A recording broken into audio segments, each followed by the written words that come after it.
Matthew Moore's Wood Studio. Today is Wednesday, November 18th, which means it's time for another weekly shop update.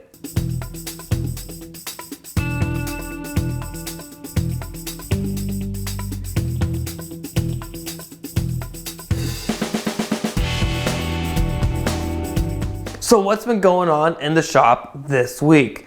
Well, the last update wasn't that long ago, but a whole bunch of stuff has gotten done. I do want to tell you guys, this is the third time I have filmed this weekly shop update. I actually tried one last night and I forgot to change the autofocus from manual back to autofocus on the lens, so I was just one big blur. I shot another one today with Elizabeth's T5i, and it just can't keep the focus like the D70, which brings me to what happened with my D70. If you follow me on Instagram or Facebook, you would have saw that I put a little post up, picture of my D70. It died last night. Just stopped working. I was filming, doing everything, dinner time, went back in after the glue up, had dinner, came back in, turned it on, nothing. Went online, read a whole bunch of forums, tried everything I possibly could out. Was able to get the camera up a couple of times, but the screen wouldn't turn on. I kept getting errors, and that was it. Charged the battery, the whole 9 yards, tried everything, nada. So called Canon this morning, and they had me do some stuff, and the camera is now off to them in Costa Mesa. So I'm not sure when I'm going to get it back because of the holidays. It could take at least a week, if not 2. I have no idea. But let me talk to you about everything that happened between me finishing off the relief carvings on the rails that match the cloud lift pattern to now. So the first thing I did after finishing these guys was to cut the mortises for the ebony plugs on the legs. There are 2 different patterns here. One is measured out from the center, and the other pattern of the 1/4 inch plugs is measured from the top and the bottom, and that's for the upper rails. For the lower rails, all the plugs are in the center of the rail. I also released a quick tip, which was what's your ruler's width. So I have a link to that over here, and that quick tip talks about how wide your ruler is. So for me, I'm using a Starrett, and my Starrett's 1 inch wide. So when I laid out all of the locations I wanted to create for my buttons, the mortises the buttons are going to go into, I used my Starrett to mark one side of the mortise and want them 1 inch wide, and then mark the other side. So if you haven't seen that quick tip, take a look at it. It's over here. I also released another quick tip about increasing the yield, so how much material you can get when you're milling up. I have that quick tip over here as well. After I marked those and cut those mortises for the buttons, then it was time to actually start to surface prep all of these parts. So I like to call it Team Bronze. Team Bronze came out in full force. My number 4 bronze smoother, my number 2 bronze smoother, my low angle block plane, and my small scraping plane were out to surface prep all the rails, both the top and the bottom, the short sides as well, and the legs. Now once I got all these guys surface prepped, it was time to round everything over. So with the rails up on top, I only rounded one side, the bottom, over, and with the lower rails, all 4 sides got rounded over with an 1/8 inch round over bit. And then a little bit of sanding to smooth out that round over. And I also sanded all of these pieces as well. I hand sanded them after I did all my surface prep, and the reason for that is the top is most likely going to get sanded, and I didn't want the top to have a different type of finish than the rest of the parts. So with a 220 grit paper, I hand sanded these guys. Now these legs, just like the small side table I did, I think it was last year, have a taper on the bottom of the legs. So that taper is 1/16 of an inch over 3 inches, which has it start just below where the rails are. And I really like that look. So I did that taper on all 4 legs, and then I also chamfered and rounded over the bottom of the legs as well. So with that done, I hand rounded over the area where the taper is and transitioned that into the rest of the leg as well. And at that point, it was time to start gluing up the base of the coffee table. So I started with the side assemblies right here on both ends. And this comes to the 3rd quick tip that I put out this week, which was how to get your rails flush with your legs. So when I glued these guys up, I made sure to clamp glue them up upside down from the way you see them now, and clamp the rails to my assembly table, and then clamped the sides together. And I'll have a link to that quick tip over here in the cards as well. And for all of the quick tips and everything in the video, they'll be in the description as well.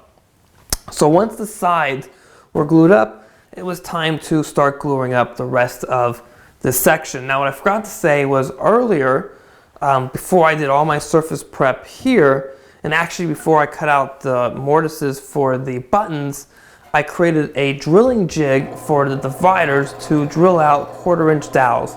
I did 3 on each divider on each side.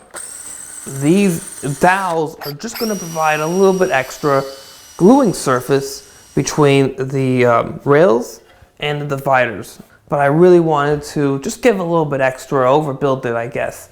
So I ended up doing that, and so thus I glued up the center part first, because trying to glue all this up and then get these rails into the legs I thought was just a lot. So what the dowels also helped me do is position these guys exactly where I want them to be, so that when I glue up this section, then I can glue up this section, everything will stay square. Okay, this clamp here, 1,500 pounds of force is the maximum you can exert from this. And with the wooden handle, I highly doubt I ever get to that. With the new plastic ones, you can probably get to that relatively easily. Now with these clamps, it's a completely different story. These guys, this is a steel I-beam, right? And it got this little twist, the turning mechanism up here of the handle. These guys can exert 7,000 pounds of force. So an incredible amount of force in itself, and so much more than the parallel clamps. Now I usually only use these when I'm gluing up material that's thicker. So for instance, a seat I'm going to carve, it's 2 inches thick. That's when I use these guys. But this is all I had that would make this run without it being way too long. So when I glued this up, all I did was I tightened it up until I saw everything close up, and I stopped.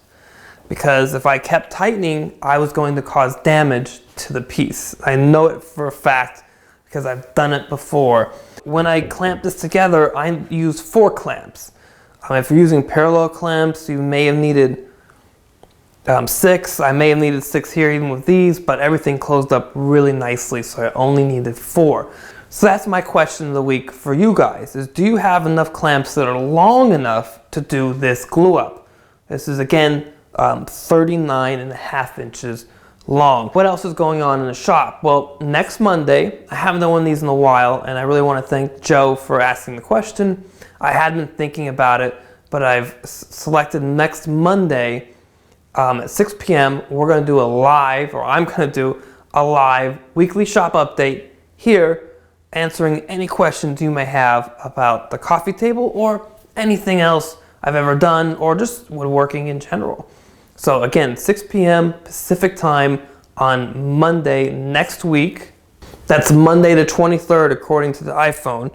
I've already created the event. I'll have a link to the event in the description. You can go over there and set the reminder. Whatever you need to do in order to show up. I'd love to have you guys. I'd love to talk to everybody. Haven't done that in a while. Really miss it. So, oh, and then one last thing. I know I talked about it last week, but I'm going to say it again. Last week, I believe it was last week, Matt Cremona and myself released an episode of the Matt and Matthew Show with Jeff Miller. It it was a really great interview. I had a lot of fun. I know Matt had a lot of fun. I think Jeff did as well. He's a fantastic woodworker. We have another episode coming up with him. But go ahead, check it out. I have a link for that up in the cards over here as well. And we just had a lot of fun, and hopefully you guys will enjoy that episode as well.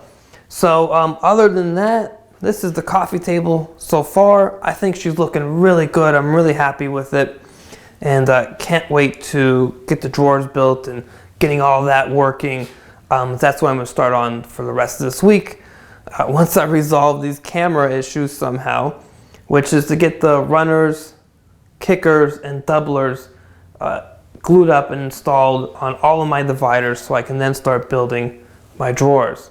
And again, the drawers are going to slide through both sides. So one drawer, both sides. So just like a traditional green and green piece where the drawers went through on both sides. So I think that's pretty cool. So otherwise, if you like this video, hit the thumbs up button. Of course, as always, please subscribe to the channel, share it with your friends.